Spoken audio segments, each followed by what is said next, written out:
Pain రావడం వల్ల మేము హాస్పిటల్ తీసుకుని వచ్చినాం. వచ్చేసరికి మేడం ఇట్లా ఎవరు లేరు, వేరే మేడం ఉన్నది. వేరే మేడం ఉండేసరికి మేము వచ్చినాం. ఆమెకు నొప్పి బాగా రావడం వల్ల మేము వీడికి వచ్చినాం సార్. వీడికి వచ్చిన దానికి ఆమెకు ప్రాణం మీదకి వచ్చేసరికి మేము వీడికి వచ్చినాం. గవర్నమెంట్ హాస్పిటల్ ప్రాణం పోతుంది, ప్రాణం పోసి బతికిస్తారు కదా మేము వీడికి తీసుకొచ్చిన దానికి వాళ్ళు చేసిన శిక్ష మాకు ఇది. ఫోన్లు చూసుకుంటే మాట్లాడడం వల్ల మాకు ఇంత నిర్లక్ష్యం జరిగింది సార్. ఇప్పుడు ఏమంటారు మా వాళ్ళు? ఇప్పుడు ఏమంటారంటే ట్రీట్మెంట్ చేస్తాం, మేడం రావాలి పొద్దుగల. ఇప్పుడు ట్రీట్మెంట్ చేసేది ట్రీట్మెంట్ చేస్తాం, పొద్దున వరకు అయితే మేము మాట్లాడతాం, పెద్ద మేడం వస్తుందని చెప్తారు. ఇప్పుడు ఎవరు మీతో మాట్లాడారు? పెద్ద మేడం, వేరే మేడం, ఆమెకు ఆపరేషన్ చేసిన మేడం వచ్చింది. పొద్దుగాల వస్తా నేను మాట్లాడతా అని చెప్పింది. ట్రీట్మెంట్ అయితే ఇంజక్షన్ గిట్లా వేయండి మీరు అని మాట్లాడింది సార్. ఆమెకు ప్రాణం వద్దు. ఎంత ఎంత నిర్లక్ష్యం చేస్తే ఎందుకు సార్? మాకు మీరు డాక్టర్లు నమ్ముకున్నది ప్రాణం పోయడానికే కదా. మీరు డాక్టర్లు నమ్మి వీడికి వచ్చింది, ప్రాణం తీయడానికి ఏమన్నా ఇక్కడికి వచ్చింది.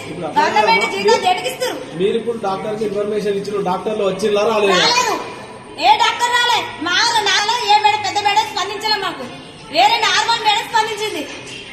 ఆ మేడం అక్కడ పెద్ద మేడం, అక్కడ పెద్ద మేడం ఫోన్ చేసి ఇక్కడ ట్రీట్మెంట్ చేయండి వాట్సాప్ పెట్టాం సార్. ఆ క్లాత్ ఇట్లా పెట్టి ఆమె ట్రీట్మెంట్, ఆమె సిచ్యువేషన్ బట్టి మేము వాట్సాప్ పెట్టినాం మేడంకి. వాట్సాప్ పెడితే మేడం చూసే ట్రీట్మెంట్ చేయండి మీరు, మేము పొద్దున వస్తామని చెప్పారు. అంటే ప్రాణం పోతుంటే కూడా మీరు పొద్దున వస్తారా సార్? ఇక్కడ మేడం మాకు ఆపరేషన్ చేసిన మేడం ప్రాణం పోతుంటే కూడా మేము ప్రాణం పోయే సిచ్యువేషన్ ఉన్నా కూడా మీరు అక్కడనే ఉండి ఫోన్లో మాట్లాడుకుంటూ కూర్చుంటారా? ఇప్పుడు ఏ పెద్ద మేడం స్పందించలే, ఏ సార్ స్పందించలే. ఆమెకు మంచి ట్రీట్మెంట్ జరుగుతున్న మధ్య లేకుంటే ఈ హాస్పిటల్ ముద్దవాళ్ళ గవర్నమెంట్ హాస్పిటల్ జాగ్రత్త పోవాలి ఖచ్చితంగా. ఇటే చూడండి, స్టేట్ తిరుగు మా దగ్గర మీ పేరు చెప్పి ఊరు చెప్పి సార్ మాది ఉప్పల్, మాది కమలాపూర్ ఉప్పల్. ఇక్కడికి అమ్మాయిని పెయిన్స్ వస్తాయని హాస్పిటల్ తీసుకుని వచ్చినాం. తీసుకుని వస్తే మేడం చూసింది. మేడం చూసినాక ఏమని చెప్పింది, ఈవినింగ్ వరకే 5-6 గంటల వరకు డెలివరీ అవుతుందమ్మా, నార్మల్ డెలివరీ అవుతుందని చెప్పేసింది. ఇంకో సార్ ఉన్నాడు, ఆ పాపకు కొంచెం డెలివరీ అవుతుందమ్మా, నార్మల్ డెలివరీ అవుతుందని చెప్పేసారు. చెప్పేస్తే సరే అని అనుకుని మేము ఆగినాం.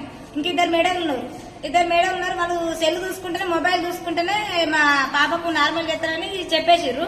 ఆ మేడం దగ్గరకు వచ్చి సెల్ చూసుకుంటే మా పాపను అనేది పట్టించుకున్నట్టు ఇలా ఇవి అవుతుందా కాదన్నట్టు మాట్లాడతారనమాట. అంటే ఇంకో మేడంకి ఫోన్ చేద్దాం, పెద్ద మేడం మీటింగ్కి వెళ్ళిందంట. పెద్ద మేడం మీటింగ్కి వెళ్ళేసరికి మేడం వచ్చేసరికి లేట్ అవుతుంది మీరు వెళ్ళండి అని చెప్తే ఆ సెల్ చూసుకుంటేనే మాకు ట్రీట్మెంట్ చేస్తారు సార్. సెల్ చూసుకుంటేనే ట్రీట్మెంట్ చేస్తారు. ఇక వేరే సార్ ఇట్లా వచ్చేసి డెలివరీ అయింది. చిన్న ఆపరేషన్ చేసినాక బేబీ బయటకు వచ్చేసింది. బేబీ బయటకు వచ్చేసినాక కుట్లేసి ఏం చేశారు, ప్యాడ్ అనేది మన సిజేరియన్ ఆపరేషన్ చేసింది అంటే ప్యాడ్ పెట్టేశారు సార్. ప్యాడ్ పెట్టేసి ఆమెకు కుట్లేసి మర్చిపోయారు. ఇప్పటికీ 8 రోజులు, ఇవాటి రోజు డెలివరీ అయింది. ఆమె 8 రోజులు. ఈ రోజు ఆ పాపకు బాగా ఎక్కువ నొప్పి పెయిన్ రావడం వల్ల మేము హాస్పిటల్ తీసుకొని వచ్చినాం. ఆ క్లాత్ అనేది బయటకు కనబడేది. ఆ మేడం ఇంత నిర్లక్ష్యం చేశారు సార్. మాకు ఆమె ప్రాణం పోతే అంత బాధాకరంగా ఉండే. చెప్పండి మీరు జీతాలు ఇచ్చింది ఏంటి మేడం? మీకు జీతాలు ఇచ్చినందుకు సెల్లు చూసుకుంటా మీరు ట్రీట్మెంట్ చేస్తారు సార్. ఎక్కడన్నా గవర్నమెంట్ హాస్పిటల్ సెల్లు చూసుకుంటా, మొబైల్ చూసుకుంటా ట్రీట్మెంట్ చేసుకుంటా, అది ఎంతవరకు కరెక్ట్? మరి మీరే జాబులు చేయడం చేస్తారు, మీకు జీతాలు ఎందుకు ఇస్తారు గవర్నమెంట్ హాస్పిటల్?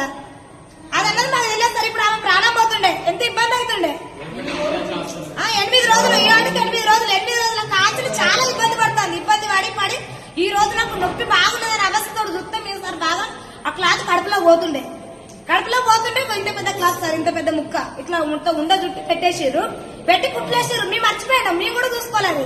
మా బేబీకి పాపకు కొంచెం మెడకు ఇట్లా పేగున్నదని సరికి మీరు అటు ఇటు తీసుకుపోండి మన సరికి మేము పిల్లలు హాస్పిటల్ తీసుకోదామని అటు ఇటు మేము తిరుగుతూనే ఉన్నాం.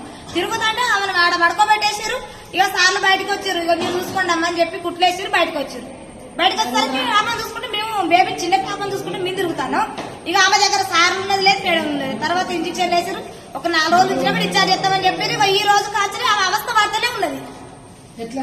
ఇది గవర్నమెంట్ హాస్పిటల్